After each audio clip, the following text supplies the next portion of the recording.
In the headlines, President Buhari denies anointing candidate as northern APC governors insist on power shift to the south.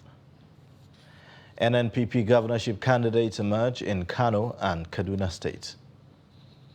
More condemnation trail attack on worshippers in Owo. Away from Nigeria, over 18 people dead in Eastern Republic of Congo's rebel attack. Hello and welcome to Trust News Update. I am Ayuba Ilya. Thank you for joining.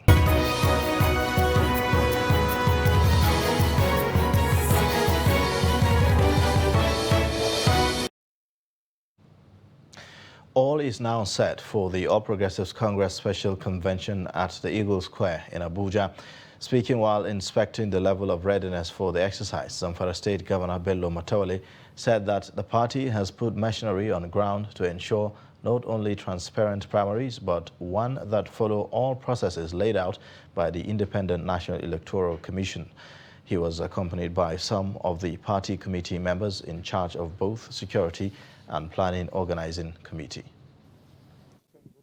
You know, in democracy, it has a process, and the president believes in that process. President say we have to, everybody that should come through the process of democracy, and we are going to do that.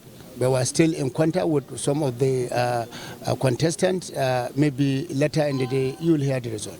You know, we have all the arrangement for the voting. You see, all the arrangement have been made for, in case if voting has to go on, we are ready for that.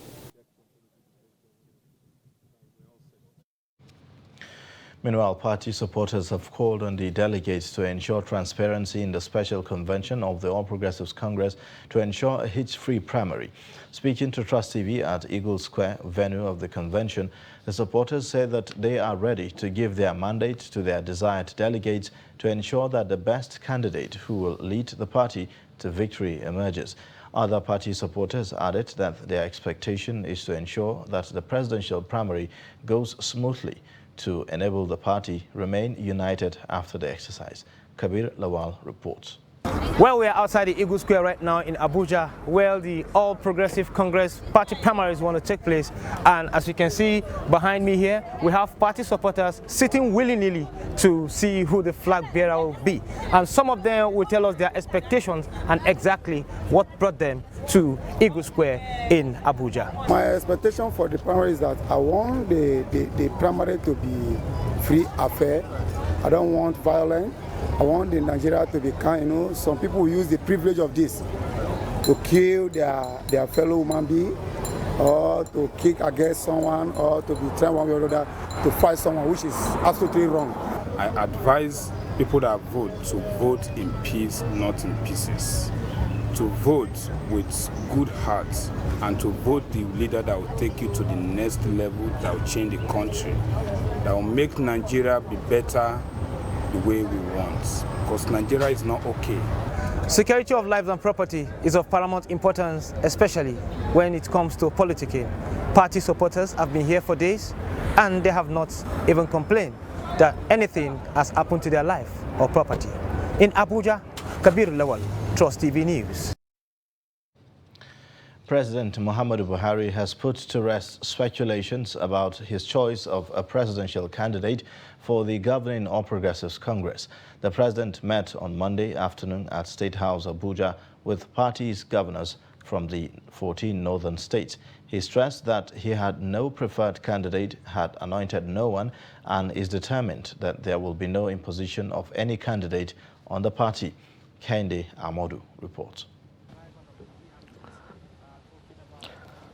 With last-minute preparations in high gear at the Eagle Square, Abuja, speculations had spread like wildfire that the APC National Chairman Abdullahi Adamu had announced Senate President Ahmed Lawan as consensus presidential flag bearer of the APC.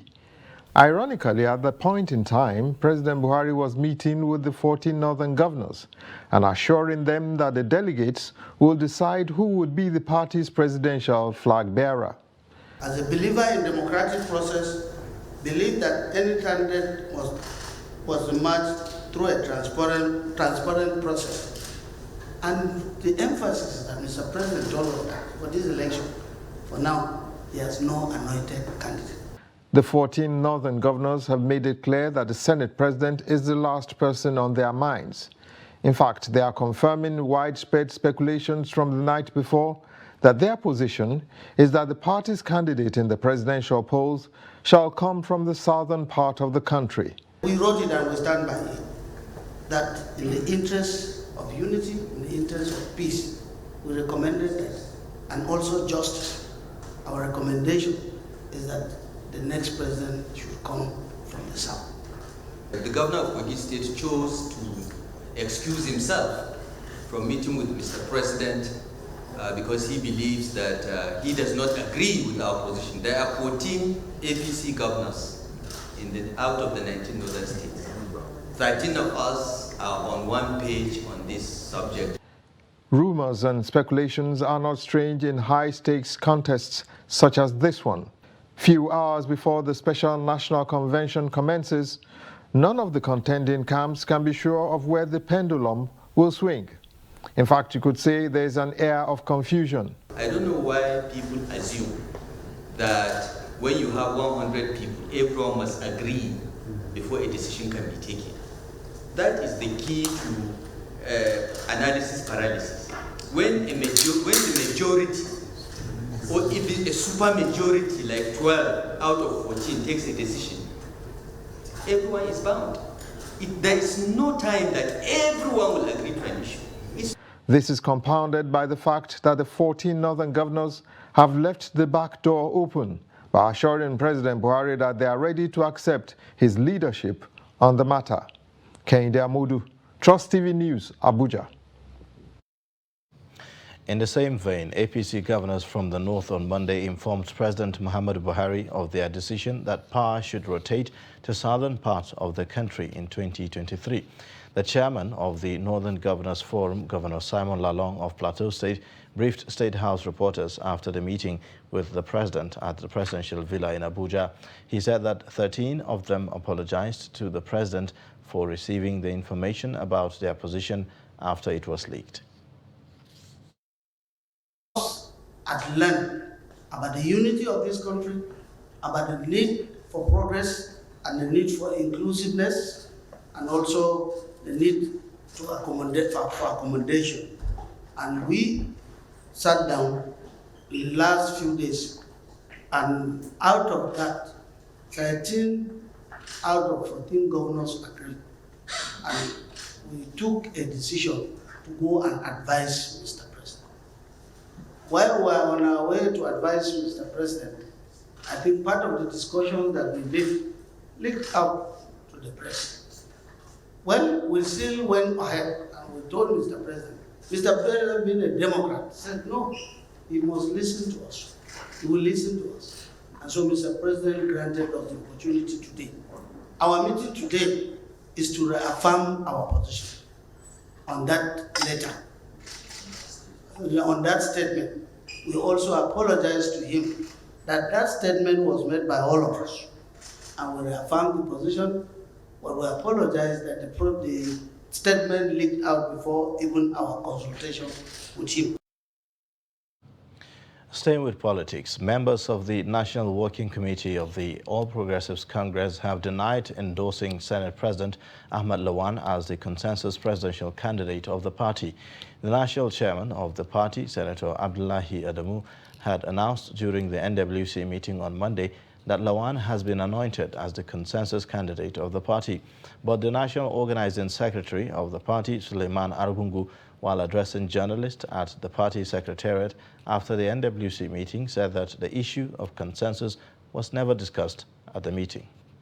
Well, distinguished members of the press, as you have just said, you can see all of us are coming from the NWC meeting, but we are fully briefed by our national chairman, distinguished Senator His Excellency Abdullahi Adamu, and he did brief us that Senator Abdullahi, the Senate President Ahmed Lawan, is a consensus candidate for the APC National Convention. And that is just for the information he gave us. But it's not an issue that has been discussed on the floor of the NWC. And we have just, like you are all aware, just recently, about 2 days ago, the Northern Governors meeting had a meeting that the leadership of this country under all progressive Congress should go to the north, and equally the Southern Governors also affirmed that. So we, as members of NWC, we are also with the governors on what they have said, and that's some minutes ago. The governors in the north have gone to the presidency and have just briefed the press that they are still on what they said with regard to the power shift to the south. But it's not an issue that has to be deliberated on the floor of the NWC. It's an information, and all of us are entitled to our opinion. We are all Democrats. This decision was never taken by the NWC, but an information given to the NWC. The presidency on Monday said tens of millions of Nigerians elected Muhammadu Buhari as president of the Federal Republic of Nigeria, stressing that no one person can or should claim to have made it possible. The senior special assistant to the president on media and publicity, Garba Shehu, said this in a statement titled "Comment on the statement made by a leading APC flag-bearer aspirant." One of the frontline presidential aspirants on the platform of the All Progressives Congress is said to have opened up on how he led the political struggle that produced President Buhari in 2015. But in a reaction yesterday, the presidency said many people made huge contribution to the historic election in 2015. Kano State chapter of the New Nigeria People's Party, NNPP, has affirmed Abba Kabir as its governorship candidate for the 2023 elections. He emerged at the party's consensus primary election held at the Sani Abacha Youth Center in Kano, where over 1,000 delegates participated. Chairman of the party's electoral committee, Senator Musa Bako, says that the consensus is in line with the party's decision to produce a single candidate that will participate in the forthcoming general elections in 2023. Where there is a consensus candidate, we can do affirmation, and we can also cast vote. It's all the same. Affirmation is yes or no vote. You ask delegates, this is the candidate. Do you agree with him? We will ask them the yes or no vote. They can also cast vote. Where there is a single candidate, they can also cast vote. After accreditation, they can also cast vote. It's all the same. And in the southwest, singer cum politician Bankole Wellington, popularly known as Banky W, has won the People Democratic Party primary for the Etiosa Federal Constituency ticket. In the primary rerun, which held in Lagos on Monday, Banky W polled 24 votes, while his contender Sam Iboni, a legal practitioner, polled 5 votes. The singer was declared winner of the contest on May 24th, but a rerun was scheduled for Monday following some controversies. Announcing his victory, Banky W posted that while they are grateful for the success at their primaries, they are also completely heartbroken at the state of the nation. Now, political leaders have been paying condolence visits to the Ondo State Governor, Rotimi Akeredolu, over the Sunday's killing of scores of worshippers at St. Francis Catholic Church, Owo. Vice President Yemi Osinbajo, Ekiti State Governor Kayode Fayemi, and former Governor of Lagos State, Asiwaju Bola Ahmed Tinubu, were in Ondo State and on Monday. The report. Vice President Yemi Osinbajo was an early caller to the state on Monday, representing President Muhammadu Buhari. The Vice President also visited the Olowo of Owo, Oba Ajibade Ogunye, giving assurances that the killers of the worshippers would be apprehended in no distant time. He therefore appealed to residents of the town not to take laws into their own hands. Senator Bola Tinubu, who came calling some hours later, condemned the violent attack on innocent worshippers, describing it as evil that must be defeated. He promised to work with Governor Akeredolu to bring succor to the victims. Before he visited the scene of the massacre for on-the-spot assessment, Tinubu pledged the sum of 50 million naira to the victims and another 25 million naira to the Catholic Church. Expressing his sadness over the tragic incident, Tinubu noted that the Southwest had never witnessed an attack of such magnitude, saying that it was horrendous. Meanwhile, Governor Fayemi, who was accompanied by former Governor of Ogun State and Senator representing Ogun Central Senatorial District, Senator Ibikunle Amosun, condemned the attack. The Bishop of Ondo Diocese, Bishop Jude Arogundade, described the attack as evil and urged the governors to ensure that those behind the killing and their sponsors are brought to book. Governor Oluwarotimi Akeredolu of Ondo State has directed that flags should be flown at half-mast in all public buildings, facilities and official residences for 7 days in honor of the victims of the Owo terror attack on Sunday. In a related development, Sultan of Sokoto, Alhaji Muhammad Sa'ad Abubakar III, has condemned Sunday's attack on St. Francis Catholic Church, Owo, Ondo State. The Sultan said on Monday that the heinous attack was a crime not only against humanity, but also a grievous and inexplicable sin. The council also urged the governments at all levels to issue and pursue an ultimatum for the security agencies to unravel the identity and bring to book the perpetrators of the violation of sanctity of life. Over the Vatican City, Pope Francis expressed his condolences for the victims of the terror attack. This was revealed in a press release by the director of the Holy See Press Office, Matteo Bruni.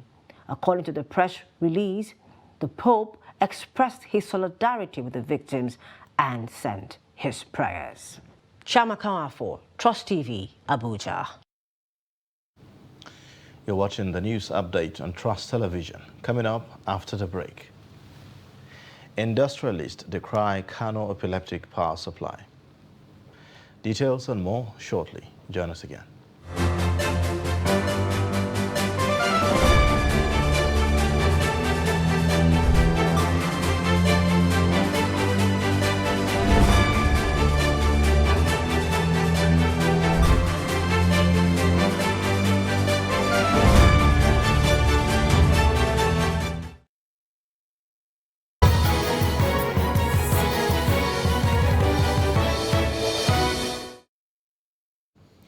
Thanks for staying. This is the news update on Trust Television. A look at our top stories again. President Buhari denies anointing candidate as northern APC governors insist on power shift to the south. NNPP governorship candidates emerge in Kano and Kaduna states. Now, armed robbers on Monday morning attacked an estate in Gwarimpa area of the Abuja Municipal Council in the Federal Capital Territory. Although the attack was initially reported as a kidnap incident by bandits, Trust TV's Aisha Salihu visited the estate and now presents the true account of the incident. Contrary to news circulating digital news platforms of an alleged bandits' invasion of Efab Queen's estate in Gwarimpa, the estate management has debunked the story, stating that it is clearly false. Officials of the estate management who refused to speak on camera stated that the attack was that of armed robbers who made their way into the estate by breaking through the back fence of the estate where there are a number of incomplete buildings. A residential house located close to the isolated back gate was said to be attacked, with the criminals making away with some devices and gadgets. Reports say police operatives tied to Galadima Divisional Headquarters, upon receipt of a distress call, promptly arrived at the scene. The robbers were said to have taken to their heels upon sighting the police. In reaction to the incident, the FCT Police, in a statement by its public relations officer DSP Josephine Ade, explained that alleged reports of banditry and abduction of residents in the estate are false. Ade urged digital news platforms to ensure they verify the authenticity of any story before going to the press. She assures of the FCT Police Commissioner's commitment to their safety and swift response to all distress calls, while calling on the public to remain vigilant and report any suspicious occurrence to the police. Aisha Salihu, Trust TV News, Abuja.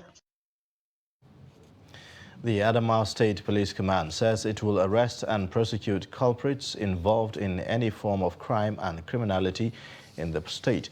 The command's public relations officer, SP Suleiman Ngoroje, disclosed this in an interview with Trust TV in Yola following the arrest of one Matthew Peter, who was allegedly contracted to kill one Saidu Mamman by his family members in Sangere Futi, Gire local government area. Salis Lawan from Yola reports that the wife of the deceased and their 2 children conspired and paid a sum of 120,000 naira to Peter to carry out the dastardly act. This is the resident of Let Saidu Mamman, a 60-year-old husband located at Sangere Futi, Gire local government area, who was allegedly killed by his family members. The house is now empty, except this shop. Hafsatu Saidu, the wife, and her 2 children have been arrested in relation to the murder. Few hours after she was arrested, alongside her 2 children, Hafsatu Saidu said they decided to kill him in order to inherit his property because he was stingy. Matthew Peter, the killer, who is currently at large, reportedly agreed to commit the dastardly act at the rate of 120,000 naira. The trio of Hafsatu Saidu, the wife and her 2 children, Faiza Saidu and Faisal Saidu, have already been charged to court, while Matthew Peter still at large. SP Suleiman Ngoroje is the police public relation officer, Adamawa Command. He assured that the command has since deployed the necessary intelligence to effect the arrest of Peter and bring him to justice. Adamawa State Police Command will not relent in its efforts by tracing the whereabouts of the fleeing suspect, and I'm assuring them that we are going after him, and the command is very much willing to offer a financial benefit to anyone that will assist the command with useful information with regard to his whereabouts. Secondly, the suspects at hand have been charged to court, to be precise, Chief Magistrate Court 1 so far. So in the event, the command will not relent absolutely to see that at least justice is done to whosoever that deserves it. The police public relations officer appealed public to punish the police with useful information that will aid the arrest of Matthew Peter. From Yola, Salis Lawan, Trust TV News. Over 300 small and medium-scale industries in Kano State are currently operating on life support owing to the poor electricity supply amidst increased cost of diesel. In this report, Idris Jibrin says so far there is no government policy to rescue the SMEs despite their repeated appeals. Factory workers eating from their wages while waiting for electricity to produce 8 hours worth of goods as against 24 in recent times. Ibrahim Nasambo, who owns the small-scale oil processing mill in Sharada cluster, says he's about to close down unless the price of diesel is cut and electricity supply becomes stable. Most of our members now, they are clothing. Why? Because you have to consume some certain amount of electricity before it hits for you to start production. As you start 1, 2, 3 hours, it ups. You not get any output and then you consume the electricity. What you have to pay for it. With the current continuous rise in price of diesel to about 760 naira per litre, small and medium-scale enterprises in Kano put all their hope on National Grid to operate. But business owners says inadequate supply and high cost of electricity tariff are threatening their survival. Before it reaches hitting point. There are 5 clusters of small and medium-scale industries across Kano State who largely depend on electricity and other government intervention to function, which the state government assured to provide. From the side of the government, now we are about to commission our independent power generation in the state at Bagauda. it has been completed 100%. What remains is just the commissioning, even though it is not sufficient enough, to supply all our industries, all our industrial layouts. 68 megawatts. And currently, we are actually receiving from 120 to 150. That is shortfall of almost 248. So you see, this shortfall is actually as a result of shortage of gas, which is a factor not only in Kano, but generally in the whole country. While the small and medium-scale industries in Kano await for this, their problem is likely to keep increasing. Idris Jubrin, Trust TV News, Kano. And away from Nigeria, suspected militia men on Sunday night killed at least 18 people in a village raid in the Eastern Democratic Republic of Congo. Local sources said this is even as fighting resumed with the M23 rebel group in a neighboring province. Reports say that fighters believed to be from the Allied Democratic Forces killed residents and burnt down houses in the village of Otomabere in Irumu territory of Ituri province. The Republic of Congo's army spokesman, Jules Ngongo, confirmed that the ADF attacked without giving a death toll and said that Congolese forces were in pursuit of the assailants, while Irumu chief Jonas Izorabo Lemi said that he had received word of 20 fatalities.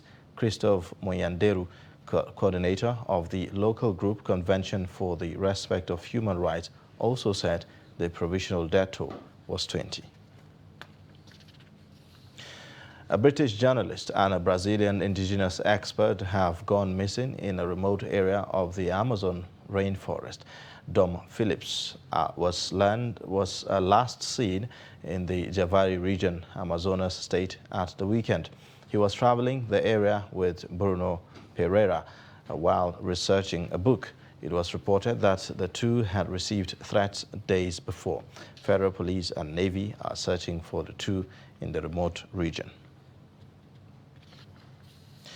And in sports news, James Milner has signed a new one-year contract extension at Liverpool until the summer of 2023. The 36-year-old's previous deal was due to expire at the end of this month, and the midfielder had external offers from one Premier League club and two from overseas. The deal was very much driven by Liverpool manager Jurgen Klopp, who was not prepared to lose a player who made 39 appearances for the team last season. Milner was offered the new contract before the end of the campaign just finished, but decided to wait until the end of the season before deciding on his future. And that's a wrap on Trust News Update. You can watch more by following us across all social media platforms and subscribing to our YouTube channel. I am Ayuba Ilya. Thank you for watching.